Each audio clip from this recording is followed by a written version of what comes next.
Hello बच्चों, let's read the question. Let R be relation from n to n defined by R equal to AB such that AB belongs to n and A equal to B square. Are the following statements true? AB belongs to R and BC belongs to R implies AC belongs to R. अब यहाँ पे हमारे पास की concept क्या निकल के आता है वो देखते हैं. की कॉन्सेप्ट ये होता है हमारे पास कि जो रिलेशन होता है ना बच्चों दो सेट पे, रिलेशन ऑन टू सेट्स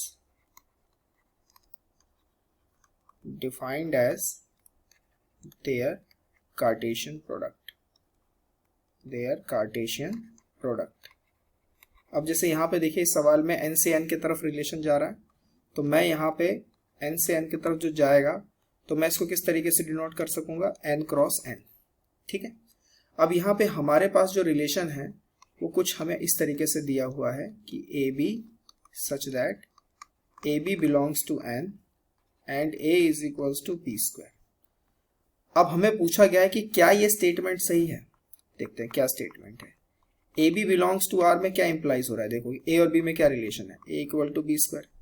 इसी तरीके से B C belongs to R में मैं क्या रिलेशन निकालूंगा, B is equal to C square.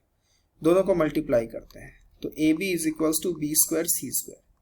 एक B से B कट गया, सो A is equals to B की जगह क्या लिखेंगे हम, C square into C square, यानी A इज इक्वल टू क्या आ गया, C टू द पावर 4. और AC बिलोंग्स टू R होने के लिए A इज इक्वल टू क्या होना चाहिए था, C स्क्वायर, लेकिन मेरे पास क्या आ रहा है, A is equal to C की पावर 4, तो ये इसको बिलोंग नहीं करेगा.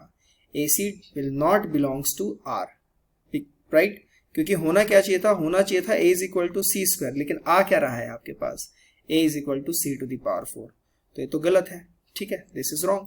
सो हम ये कह सकते हैं कि ये जो स्टेटमेंट है ये ट्रू नहीं है. Given statement is false. Given statement is false. Right. I hope you understand the answer very well. Best of luck.